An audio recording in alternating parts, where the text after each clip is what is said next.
En Frisia Oriental se está evitando una nueva guerra. Cada mañana a las 7:30, las fuerzas de la OTAN se preparan para sus vuelos de reconocimiento. Esta unidad especial de la aviación alemana lleva el nombre de un gran piloto. Manfred von Richthofen fue un piloto de caza de la Primera Guerra Mundial. Un piloto excepcional, una estrella, un héroe caballeresco que persigue a los malvados y protege a los buenos. Sus enemigos lo admiraban y lo apodaban el Barón Rojo. En 1918 lograron derribarlo. 100 años más tarde, Richthofen se ha convertido en una leyenda. Ya casi nadie es capaz de diferenciar los datos históricos de la propaganda.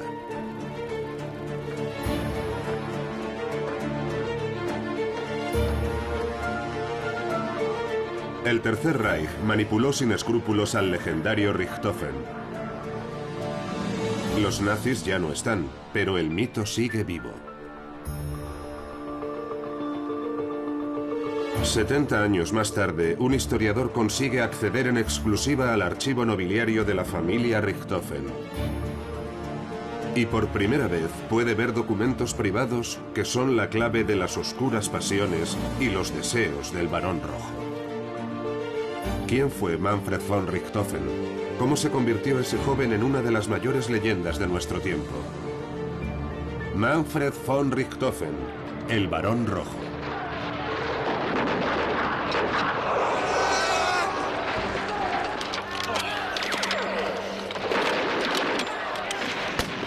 En 1914 comienza en Europa una guerra que muchos deseaban. En 1916 la guerra está al borde de la catástrofe. En una dura guerra de posiciones mueren decenas de miles de personas cada día. Alemanes, franceses y sus aliados son masacrados sin sentido por avanzar solo unos pocos metros. Los soldados se vuelven locos de terror. Gas, enfermedades y disparos constantes durante toda la noche que deben soportar tumbados en el barro. Sobre ellos vuelan los aviones, alzándose sobre la mugre, el gas, las trincheras.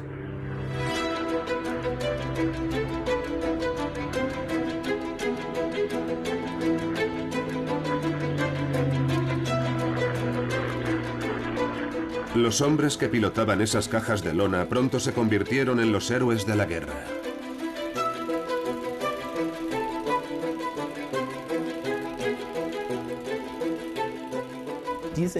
Esos héroes no se atravesaban los unos a los otros con la bayoneta, sino que luchaban en el aire. Eran como aves de presa que luchaban y al final ganaba el mejor. El mejor de todos era un noble alemán, el barón Manfred von Richthofen. Cuenta en su expediente con 80 victorias.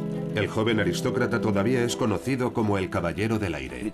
El apodo de Caballero del Aire viene de la forma en la que cumplía sus misiones, mostrando siempre humanidad y respeto por sus oponentes. En una muestra de confianza pintó su avión de rojo intenso. Los franceses lo conocían como Le Diable Rouge, el Diablo Rojo. Richthofen era también un héroe para sus enemigos. La prensa seguía sus hazañas y era respetado por sus equivalentes británicos o franceses o de otros países. Pertenecían a la misma casta, a la categoría social de los aviadores, que solían proceder de la aristocracia y defendían los mismos valores. El triplano rojo se convirtió en un símbolo. Richthofen era una estrella mediática que firmaba autógrafos. Richthofen escribió un libro presentado como autobiografía. En él describía su vida y sus victorias aéreas. ¡Oh, qué guapo es! Mira esta foto. A finales de 1917, la superestrella del Kaiser tiene admiradores en toda Europa. Estos héroes de la Primera Guerra Mundial, los pilotos de caza o los comandantes de submarinos, eran auténticas estrellas del pop. La admiración por Richthofen sigue muy viva en la actualidad y hay muchísimos resultados de búsqueda en Internet. Su contenido es siempre similar: un caballero de los aires, a veces con su bufanda de seda blanca y a veces sin ella, pero siempre con su avión rojo. En Australia, ya de pequeño, oía historias sobre ese piloto legendario. Con el paso del tiempo se hizo un hueco en los libros de historia más populares. Incluso estaba mencionado en las historietas de Snoopy. El título nobiliario alemán Freiherr suele traducirse como barón. El barón rojo es un producto exportable a todo el mundo, rojo intenso y con buen gusto. Nada de cascos prusianos ni temática nazi. En el mercado editorial el barón rojo es un clásico desde hace décadas. El contenido da igual, lo importante es el avión rojo en la portada. El archivo nobiliario de la familia Richthofen, muy ramificada, se encuentra en un palacio de la región de Osnabrück. El historiador Joachim Kastan se enfrenta al problema de crear una nueva variante de la famosa historia. Una gran editorial alemana le ha encargado un libro sobre Manfred von Richthofen, el Barón Rojo. Ha sido el primer historiador autorizado a acceder al archivo familiar. Lo primero que me pregunté fue, como historiador, ¿qué se puede escribir sobre Manfred von Richthofen? ¿Una simple historia de heroísmo? No hay un gran potencial ni científico ni emocional. Con el tiempo me di cuenta de que al observarlo más de cerca sí hay cosas que contar. Al final acabé escribiendo 300 páginas. Lo que Kastan descubrió en el archivo familiar fue una gran sorpresa. ¿Tendremos que reescribir la leyenda del Barón Rojo? Vayamos a los orígenes. Un chico cariñoso y guapo, de rostro casi angelical, se cría con sus padres aristócratas cerca de Breslavia, en Silesia. Pero esta infancia idílica terminó. A los 11 años dejó su casa para acudir a una escuela militar prusiana. Allí se formó como ulano, una unidad de élite de lanceros a caballo. Estaba destinado a una carrera militar. Cuando estaba en casa, su padre lo llevaba de caza, donde aprendía a matar. Manfred era un buen jinete y cazador, le gustaba disparar. Para sus padres, el hijo ideal. ¿Aprendió aquí lo que acabaría haciéndole famoso? Mi motivación inicial fue preguntarme, ¿cómo acaba uno siendo como Manfred von Richthofen? ¿Era un piloto de caza de manera innata? ¿O fue su formación la que lo hizo así? ¿De dónde venía su ambición? Tal vez incluso, ¿de dónde venía su fanatismo? ¿Cómo aproximarse a alguien que ya ha muerto? Richthofen dejó un libro, su autobiografía. Tuvo tanto éxito que se hicieron varias reediciones. Existen varias versiones de El avión rojo de combate, una de 1917, 1920 y 1933. Lo lógico sería pensar que son versiones idénticas, solo ediciones diferentes. Y es lo que pensaba yo al principio, pero no es así. Me quedé perplejo al ver que las ediciones no eran idénticas. Sobre todo la edición de 1933 fue un gran éxito. Tras la llegada al poder de Hitler, el libro de Richthofen alcanzó casi 1 millón de ediciones. En las primeras páginas nos encontramos con un prólogo lleno de emoción firmado por Hermann Göring. Durante mucho tiempo, Göring fue el segundo de Adolf Hitler. El Führer lo consideraba su paladín, su caballero fiel.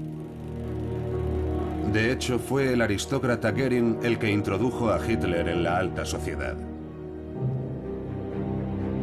En 1935, Hitler habló del legado sagrado de Manfred von Richthofen cuando bautizó la primera unidad de cazas de la Luftwaffe con el nombre de Escuadrón Richthofen.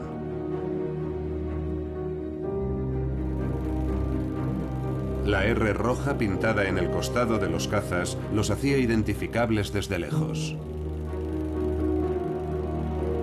Richthofen estaba en todas partes durante el Tercer Reich. Escuelas y campamentos de las juventudes hitlerianas recibieron el nombre del héroe caído.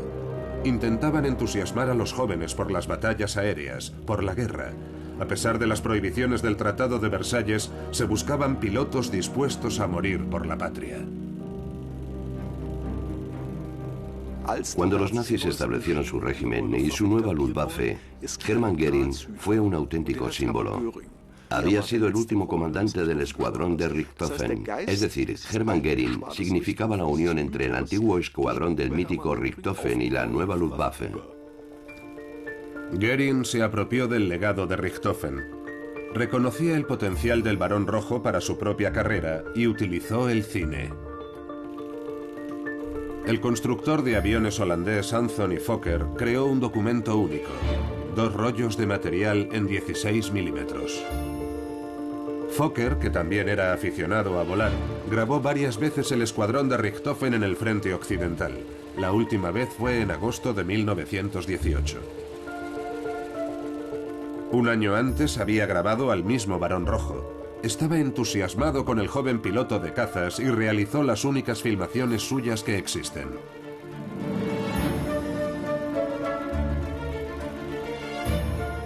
Richthofen murió en 1918 y Hermann Göring asumió el mando del escuadrón.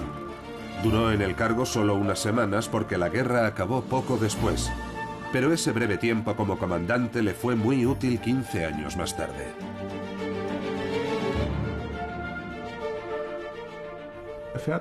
Utilizó la figura de Manfred von Richthofen para legitimarse y presentarse como el heredero del mejor piloto de cazas de la Primera Guerra Mundial.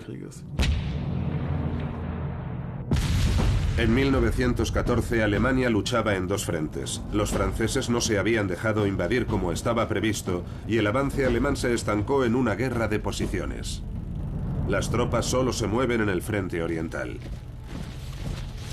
Allí fue destinado el joven oficial, pero su misión era patrullar por detrás de la línea del frente.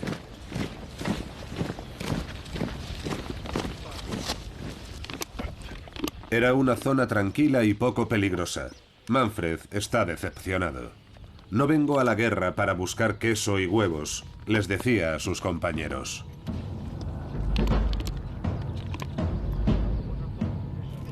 El progreso técnico abrió nuevas dimensiones en la guerra. Además de dirigibles, empezaron a utilizarse aviones recién diseñados para misiones de reconocimiento. Todos los países beligerantes experimentaron con aviones innovadores. Al comienzo de la Primera Guerra Mundial, Francia era el líder en Europa en aviación, también en número de aeronaves. Sin ninguna duda, cuando empezó la guerra era el país más avanzado. También fueron los primeros en derribar un avión enemigo. Un piloto francés derribó un avión alemán. Al principio, los pilotos de reconocimiento amenazaban a sus enemigos con el puño. Después empezaron a dispararse con pistolas. Pronto se instalaron ametralladoras. Gracias a su gran velocidad, los aviones finalmente se convirtieron en armas.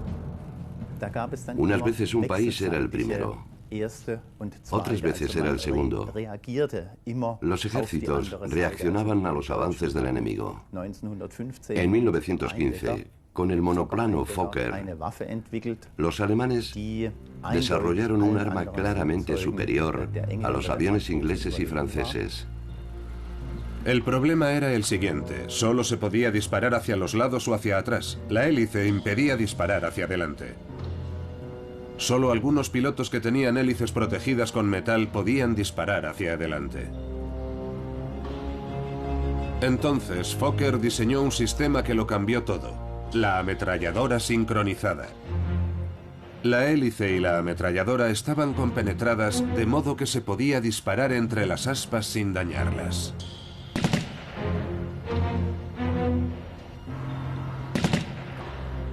Por primera vez, los pilotos pudieron disparar hacia adelante. El avión se convirtió en un arma de ataque. Los pilotos alemanes se hicieron con el control del espacio aéreo en el oeste. Poco antes del invento de Fokker, Richthofen se encontró casualmente con el piloto Oswald Belke. Belke fue el primero en perseguir activamente otros aviones. Richthofen, que seguía aburrido en la retaguardia, quiso unirse a su escuadrón. Belke se encargó personalmente de su formación. Por primera vez, Richthofen estaba apasionado por algo, poseído por una euforia desconocida. Le confió su sueño a su madre. Quería aprender de su ídolo Belke. Ahora soy piloto de combate, mamá. No es como disparar con una escopeta, hay que apuntar con todo el avión.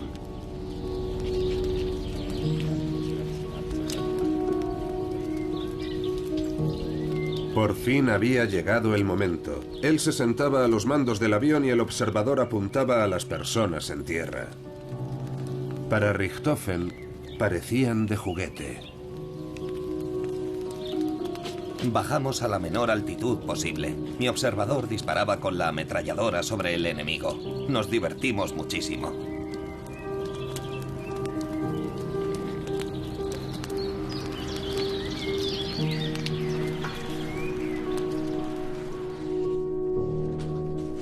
El historiador Joachim Kastan encuentra estas sorprendentes confesiones en el archivo familiar. Richthofen informa a Kunigunde de sus logros. Quiere impresionar a su ambiciosa madre. Kunigunde von Richthofen fue, en mi opinión, la figura central en la vida de Manfred von Richthofen. Desde el principio, Kunigunde von Richthofen había proyectado en su hijo lo que no veía en su marido: ambición y éxito. La madre de Manfred procedía de una familia acaudalada y famosa, pero el padre no era tan rico. Esta fotografía de una familia idílica es engañosa. El padre, Albrecht, no había aportado riquezas al matrimonio. Además, tuvo que abandonar su carrera militar antes de tiempo. La baronesa Kunigunde von Richthofen vivía siempre preocupada por el dinero y por su posición en la sociedad. Muchas veces tenía que pedir dinero a sus padres, una vergüenza. Su hijo debía compensar los fracasos de su marido. En 1960, Kunigunde volcó su rabia y sus esperanzas en un diario cuya publicación nunca autorizó.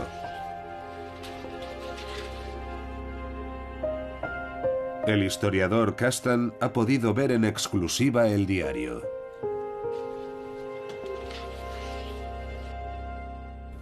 Lo más interesante del texto es que describe cómo funcionaba la familia.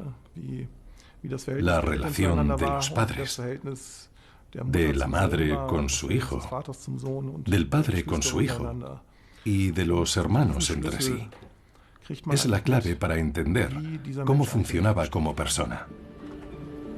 La pequeña ciudad de Schweidnitz, cerca de Breslavia, era el hogar de la familia de Manfred. Kastan decidió visitar el lugar para comparar las notas del diario con la realidad.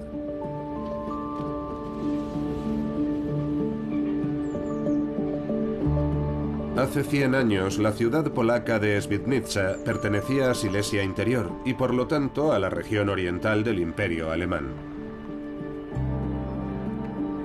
Acompañado de una intérprete, se reunió con Jerzy Gashiński, un historiador aficionado polaco que ha asumido la misión de proteger el recuerdo de los Richthofen en Świdnica. Jerzy lo lleva a la escuela donde Manfred estudió durante 5 años. A los 11 sus padres lo matricularon en la escuela militar de Wallstadt, situada a unos 50 kilómetros. Los dos hermanos menores, Lothar y Volko, se quedaron en la escuela del pueblo. Esto no pasa sin dejar algún tipo de marca. A los 11 años lo mandan a una escuela militar, expulsado del seno de la familia. A lo mejor soy muy inocente al preguntarme dónde está el calor de un hogar, una vida en familia. Esas escuelas militares recibían niños y los convertían en soldados. La formación dio sus frutos. En 1916, Richthofen ya era piloto en el frente occidental. Su mentor, Belke, sufrió un trágico accidente. Para Richthofen no era solo un modelo como piloto, sino una especie de figura paterna. Sus normas para el combate aéreo las dicta Belke, son para él como la Biblia. Richthofen sale hasta 5 veces al día. La caza de los aviones enemigos se convierte en su gran pasión.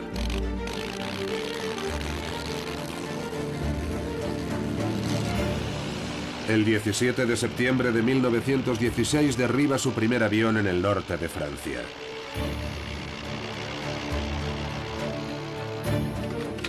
La lucha 1 contra 1 lo pone eufórico. 4 semanas más tarde cuenta ya con 5 victorias.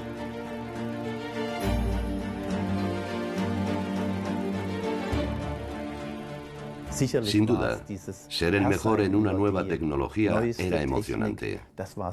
Para muchos de ellos, se convirtió en una pasión. Y también está la expresión salir de caza. Fue en aquel momento cuando se empezó a usar la expresión piloto de caza. Más adelante se denominaban pilotos de combate, pero en la Primera Guerra Mundial se usaba el término caza. Cuando salían a volar decían que salían de caza. Richthofen era un cazador de trofeos. Por cada rival derribado mandaba grabar una copa de plata. Quería que todos fuesen testigos de sus triunfos. Debido a esta forma de pensar, a la idea de ser un cazador, cada vez que derribaba un avión, aterrizaba cerca de él y se llevaba la matrícula. Se llevaba todo lo que podía para decorar su habitación en la casa de sus padres.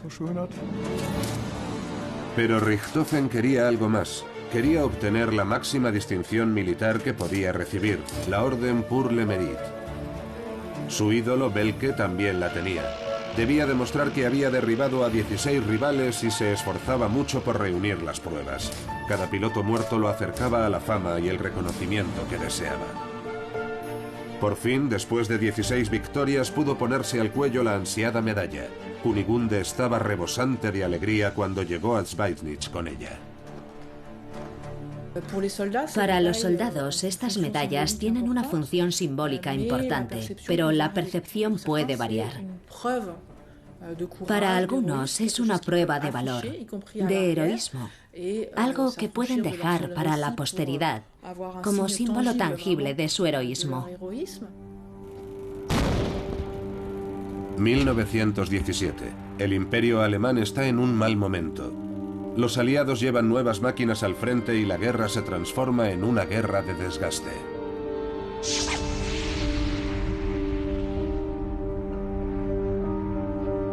Los aliados reciben cada día efectivos nuevos y los soldados alemanes se encuentran frente a un rival motivado y poderoso.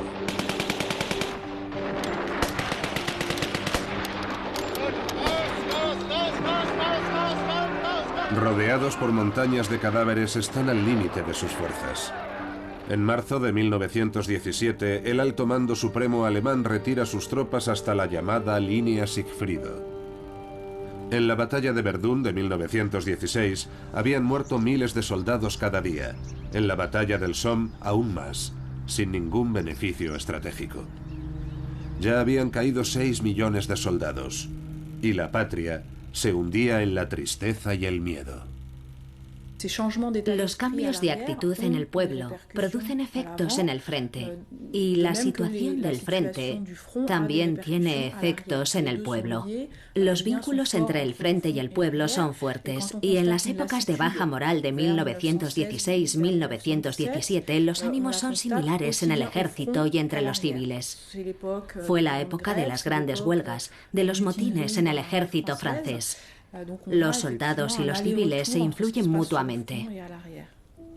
La escasez de combustible, el racionamiento y las malas noticias del frente hacían que el día a día fuese muy difícil. El pueblo empezaba a pelear por la comida. El invierno de 1916 y 1917 se recuerda en la memoria colectiva alemana como invierno de los nabos. Mira lo que has hecho, no me has dado nada, no. Aunque 2 años antes en casi todas las naciones europeas se sentía el entusiasmo por la carrera armamentística, en 1917 la sensación de derrota lo empapa todo. Militarmente, Alemania está al límite. Los generales Paul von Hindenburg y Erich Ludendorff tienen que hacer algo. Entonces, Ludendorff descubre a Manfred von Richthofen. Ludendorff sabía que también tenía una batalla que ganar en el frente doméstico y sabía que necesitaba buena prensa y propaganda. Por eso se promocionó la figura de Richthofen. Para los hombres era un ejemplo de soldado. Para las mujeres era un hombre muy atractivo. Por eso le insistieron a Manfred von Richthofen para que escribiese su autobiografía. En la primavera de 1917 le concedieron un permiso. Debía escribir su libro en su casa de Schweidnitz. Richthofen cumple a la perfección todos los requisitos del héroe. Es noble dentro del sistema monárquico. Es un exitoso piloto de caza. Es joven. Y el pueblo admira sus actos heroicos. Posiblemente obtener 4.000 fotos aéreas de calidad en un vuelo de reconocimiento era 100 veces más importante que derribar un avión. Entre el pueblo nadie imaginaba lo que costaba obtener 1.000 fotos aéreas. Pero todos entendían lo que eran 20, 40, 60, 80 aviones. Pero Richthofen no es escritor. Su vida es el combate. La admiración de sus compañeros y de su madre le parecía más lejana que nunca. Se equivocaba. Cuando su éxito lo convirtió en un ídolo de su tiempo, con postales con su foto y firmas de autógrafos, Kunigunde von Richthofen se convirtió en la madre del héroe. Para todos era Kunigunde von Richthofen la madre del héroe. Manfred, la señora de la editorial. La editorial Ullstein envió una taquígrafa. ¿Le gustaría refrescarse después del viaje? No, gracias. Siéntese, por favor. Os dejaré solos. Richthofen no tiene interés por las mujeres. ¿Qué sabe usted de aviación? Nada. ¿Y qué sabe sobre el combate aéreo? Tampoco sé nada. Entonces déjeme que le cuente. Estoy muy cerca del enemigo. Y lo ataco desde atrás. Pronto lo tengo solo ante mí. No me lo pone fácil. Dispara muy bien. El viento nos desestabiliza a los dos durante el combate. El enemigo se da cuenta de que no es tan fácil como había pensado y se mete dentro de una nube. Yo disparo, él dispara. Sí, le he dado.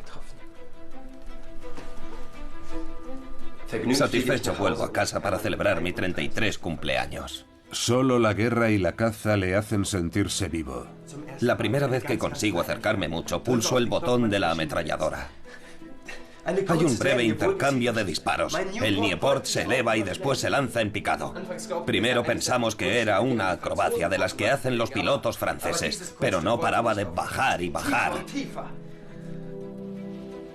Yo nunca subo a un avión por placer, solo para aniquilar al enemigo.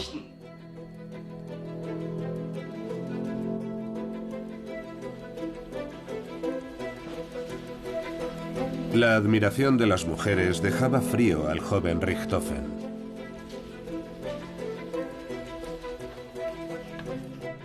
Seguramente Manfred von Richthofen era un auténtico imán para las mujeres. Tuvo propuestas de matrimonio y cartas de amor, pero él nunca respondió. Manfred von Richthofen nunca tuvo novia, ni siquiera una breve relación. Hay que entender que estos cadetes crecían en una sociedad muy masculina. Las únicas mujeres con las que se relacionó fueron su hermana y su madre. Richthofen solo se sentía cómodo cuando estaba con sus compañeros. El frente era su hogar. En el combate, observa su compañero de escuadrón Ernst Udet, Richthofen parecía olvidarse de su vida.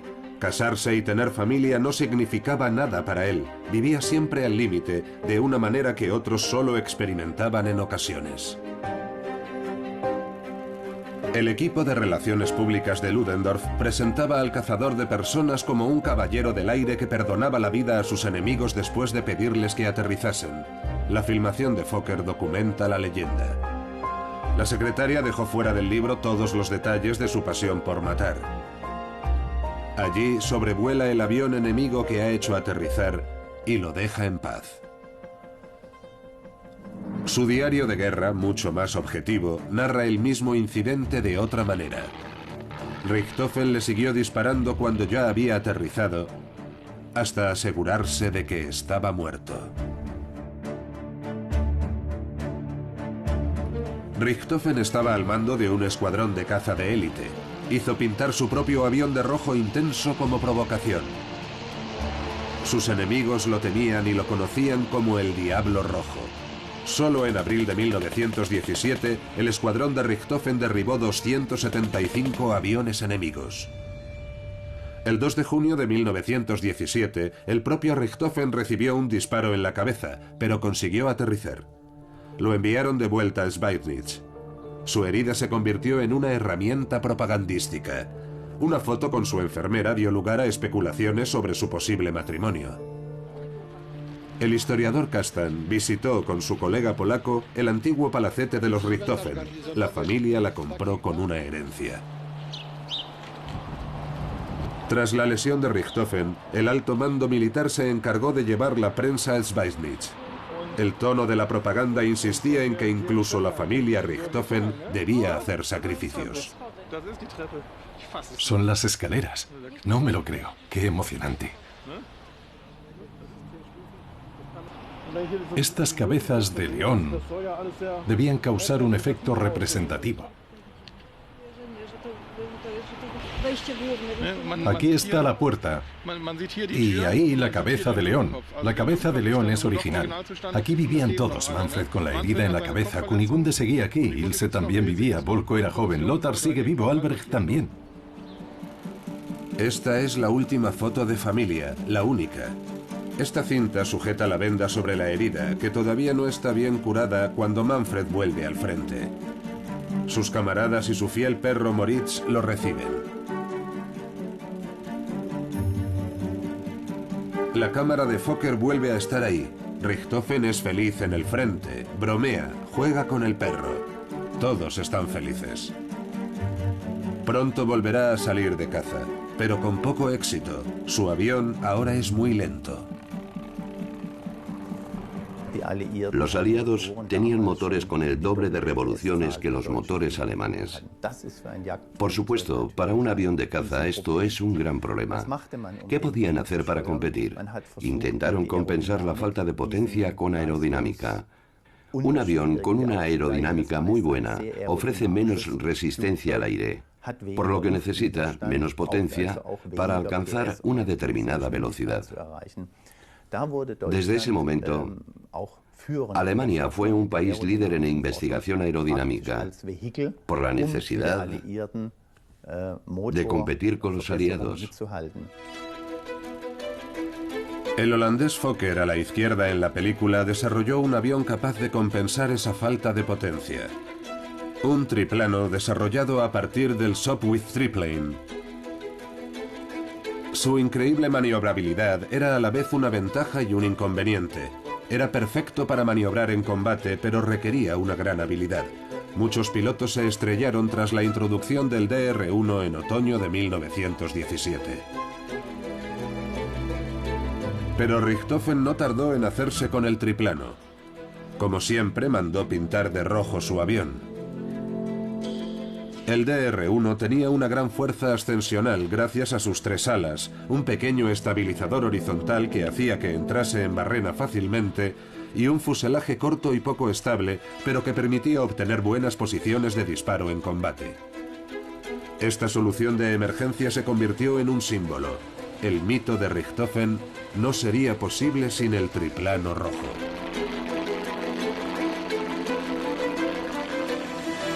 Las réplicas, siempre con el texto Spandau MG rotulado, no faltan en ninguna feria de aviación. Un hombre y su máquina de guerra. Hasta hoy, un símbolo de decencia, caballerosidad y honor.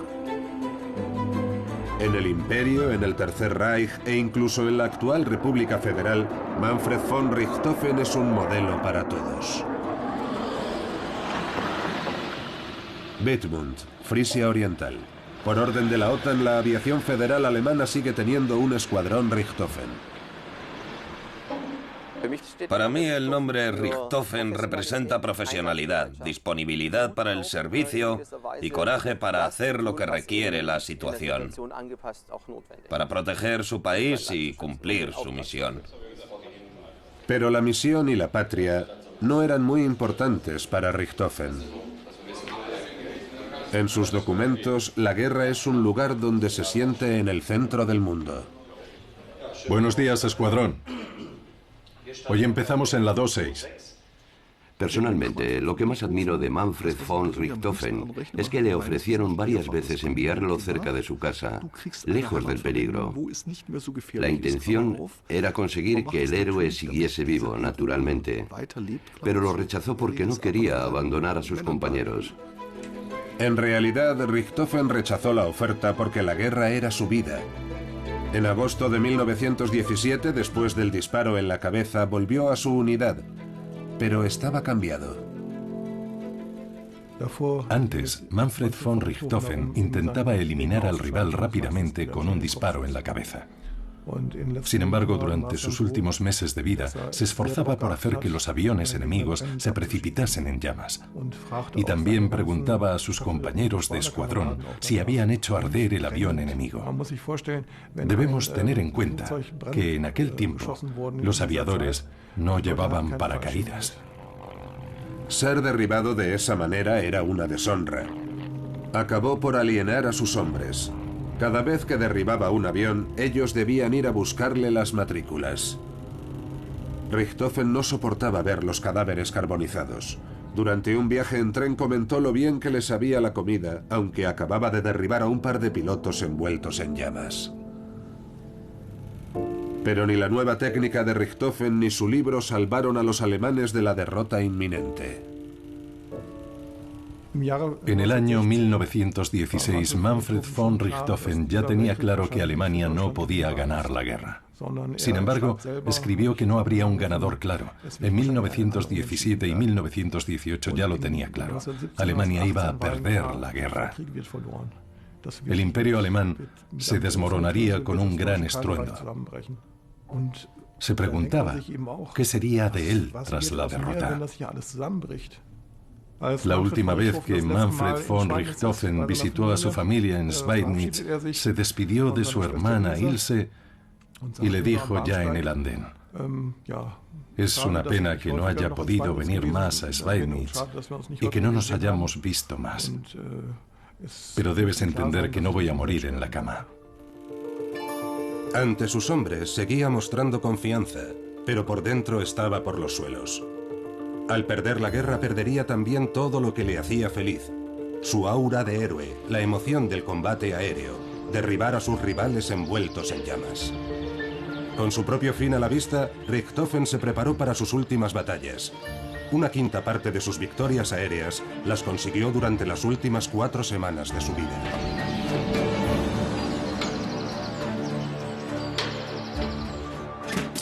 Manfred von Richthofen quiere llevarse consigo a todos los enemigos que pueda cuando muera.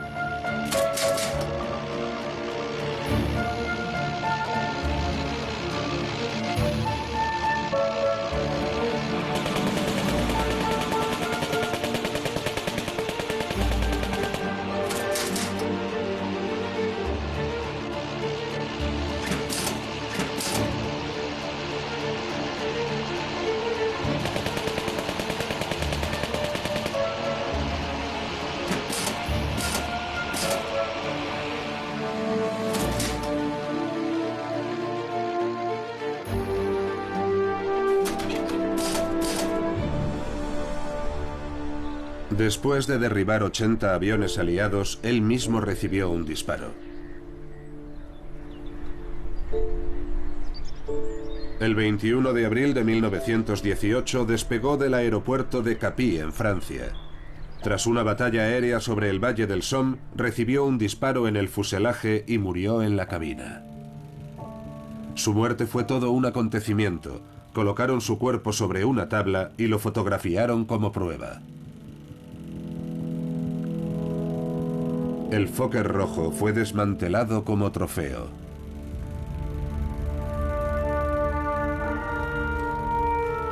Pero los enemigos lo trataron con un gran respeto. Eso también forma parte de la leyenda de Richthofen. Lo enterraron con honores, como si fuese uno de los suyos, en el cementerio de Bertangle, al norte de Francia. El mito de Richthofen comenzó tras su muerte. Entre los héroes podemos diferenciar dos clases. Están los héroes cercanos, los amigos y conocidos que vuelven a casa con una medalla. Y después están los héroes extraordinarios, de los que habla la prensa.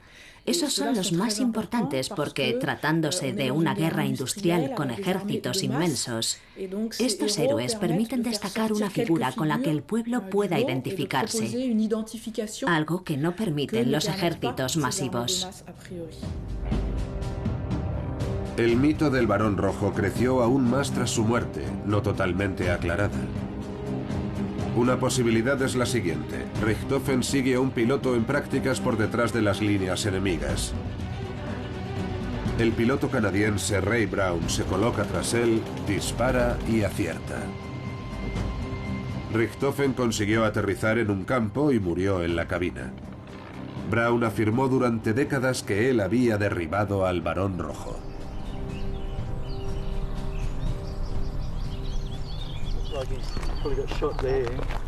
Pero también había tiradores en tierra. Unos australianos admiradores de Richthofen discuten la ruta de vuelo del Barón Rojo. El antiguo piloto de las Fuerzas Aéreas Australianas, Peter Jeffrey, lleva tiempo investigando otra posibilidad. Cree que fueron los australianos los que derribaron al Barón Rojo. El Barón Rojo es un personaje importante en la historia de la Commonwealth. Nos interesa mucho su figura. Creemos que el Barón Rojo fue derribado por fuerzas de tierra, probablemente soldados australianos que se encontraban en esta zona. El grupo se dirige al lugar donde el Barón Rojo murió dentro de su cabina. Junto a la carretera hay una placa conmemorativa. Es el fin de semana después del 21 de abril, el aniversario de la muerte de Manfred von Richthofen. Ha pasado casi un siglo y el lugar sigue fascinando a los turistas. Discuten acaloradamente sobre cuál fue el disparo que lo mató. Tras su investigación, el historiador Castan tiene otra teoría. Estaba determinado a derribar al enemigo. No quería dejarlo escapar. Y la maniobra fue fatal. Podría pensarse que estaba buscando morir como un héroe, que quería que lo derribasen. Incluso se podría hablar de que a consecuencia de la lesión neurológica sufrida ya no veía el peligro y que se convirtió en una presa fácil para los artilleros. Como precaución, Richthofen había nombrado un sucesor para dirigir su escuadrón. Pero este murió 2 meses después, así que lo sucedió el tercero, desconocido hasta entonces, pero que se preocupó de aparecer en la película de Fokker, Hermann Göring. La escena se montó posteriormente y seguramente proceda de otra película. El hecho de que Richthofen y Göring aparezcan juntos no es una casualidad. Hermann Göring quiso hacer creer que fue amigo de Manfred von Richthofen, pero no es cierto. Nunca estuvieron juntos en la misma unidad ni en el mismo escuadrón. Manfred von Richthofen estaba en el escuadrón número 1 y Hermann Göring en el número 3. La película de Fokker se editó con mucha inteligencia. Primero se ven algunas escenas de Manfred von Richthofen y después vemos a Hermann Göring con el bastón de Richthofen. Parece que todas las tomas se hayan filmado con unos minutos de diferencia, pero en realidad fueron varios meses. Y tampoco había muchísimos pilotos. Supongo que se conocían, aunque no hay ninguna foto en la que aparezcan los dos. No hay ningún fundamento para hablar de una amistad o de una relación estrecha. Göring está orgulloso de dirigir el escuadrón del famoso héroe. Más tarde esto le dará la oportunidad de cambiar la verdad para beneficiarse. Incluso Kunigunde le fue de ayuda sin querer cuando dijo: No puedo creer que un piloto enemigo haya podido derribar a Manfred.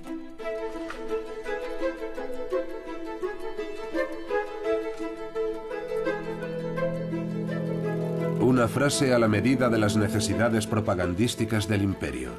Los líderes del ejército alemán, que como Goering estaban contra el armisticio, distribuyeron una imagen en la que lo apuñalaban por la espalda. La leyenda de la puñalada por la espalda fue un elemento importante en la agresiva política del partido nazi.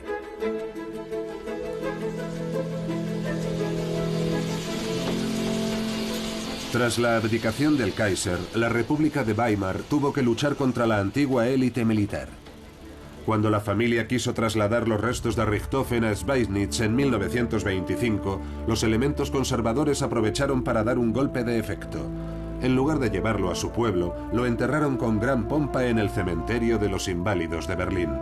Hubo una gran participación popular y estuvieron presentes su madre y el nuevo presidente Hindenburg.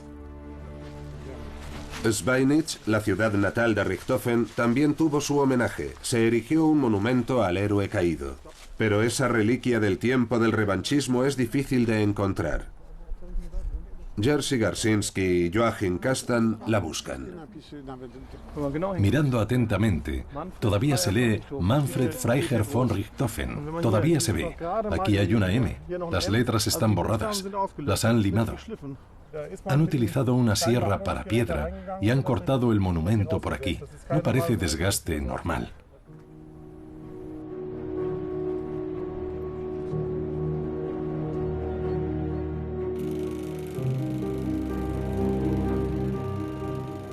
...30 de enero de 1933. El partido nazi gana las elecciones. Alemania elige canciller a Adolf Hitler. Hermann Göring es el segundo hombre más poderoso del Estado. Pronto empezará a apoderarse del mito de Richthofen. Se presenta como su mejor amigo. Tras la muerte de Richthofen, era habitual verlo en la mansión de la familia. Ni Kunigunde von Richthofen ni nadie se dio cuenta de lo que tramaba. Göring prometió a la familia un museo dedicado a Richthofen en Schweidnitz. Aquí está Kunigunde limpiando los recuerdos de su hijo. Y esta es una foto de la inauguración. Kunigunde mira a la cámara. Hermann Göring quería acudir a la inauguración del museo, aunque tenía otro compromiso, pero envió un discurso grabado para el evento. Kastan no ha encontrado la grabación, pero sí el texto del discurso de Göring. Un discurso lleno de pasión nacionalsocialista que llega a su cumbre con la frase: Manfred von Richthofen fue en el sentido más profundo un nacionalsocialista. A cambio del museo, Göring pidió a la madre que le cediese los derechos sobre la autobiografía de su hijo. La tercera edición de El avión de combate rojo se publicó a finales del año 1933. El libro, con prólogo del mismo Göring, fue un éxito de ventas. El museo financiado por los nazis debía parecer un gran mausoleo. Todavía se conserva en gran parte.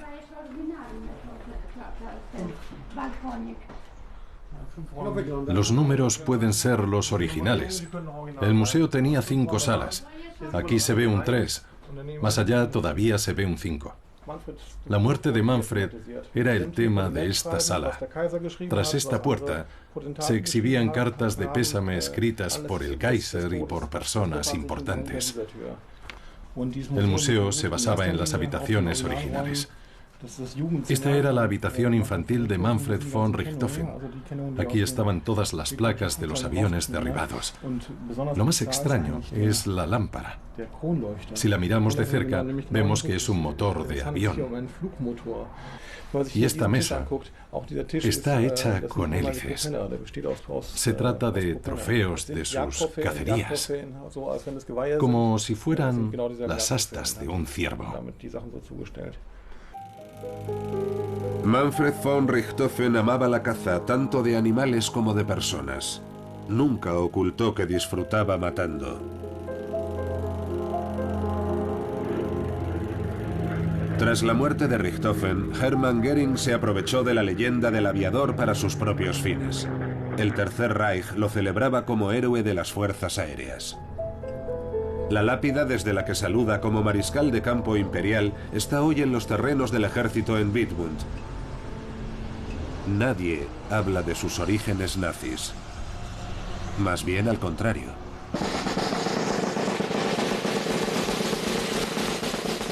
Junto a los aliados, todos los años se coloca una corona en el monumento en honor a un hombre utilizado en 2 guerras mundiales por el Kaiser y por los nazis para hacer la guerra más atractiva.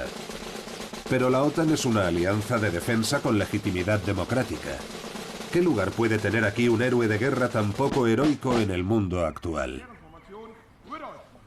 El ejército federal forma parte de la alianza de la OTAN y opera con los aliados, pero naturalmente también intenta conservar una parte de los antiguos valores alemanes, por ejemplo los del tiempo de la Primera Guerra Mundial, y presentarlos para dejar claro que no solo Estados Unidos o Inglaterra son los grandes ejemplos, que hay lugar para los valores de todos.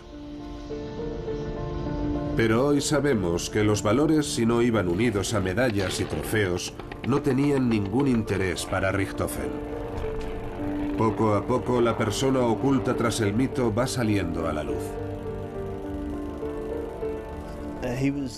Era un joven que tuvo que enfrentarse a los horrores del combate aéreo y a la muerte de sus amigos. Las últimas investigaciones nos ayudan a entender que no era solo un personaje, sino un ser humano de verdad. Lo que la investigación nos muestra es una imagen con muchas capas, algunas de ellas desagradables. Richthofen parece un joven inseguro que no conseguía vivir en paz consigo mismo. Tal vez por eso funcionaba tan bien en la guerra. Lo que lo impulsaba de verdad no encaja en la imagen de un héroe, por lo que no se tuvo en cuenta. El deseo de ser visto, de ser amado, de ser admirado. En mi opinión, el amor fue su mayor carencia, lo que no encontró en su vida. Pero no solo la OTAN y el ejército alemán se aferran al mito heroico de Richthofen, sino también la opinión pública. Es un símbolo cargado de nostalgia de los tiempos caballerescos. El Barón Rojo, el Caballero del Aire, el Diablo Rojo. Se han dicho muchas cosas de Manfred von Richthofen y muchas de ellas no eran ciertas, según demuestra la investigación. Pero hay algo que nadie duda. Fue el mejor piloto de su tiempo.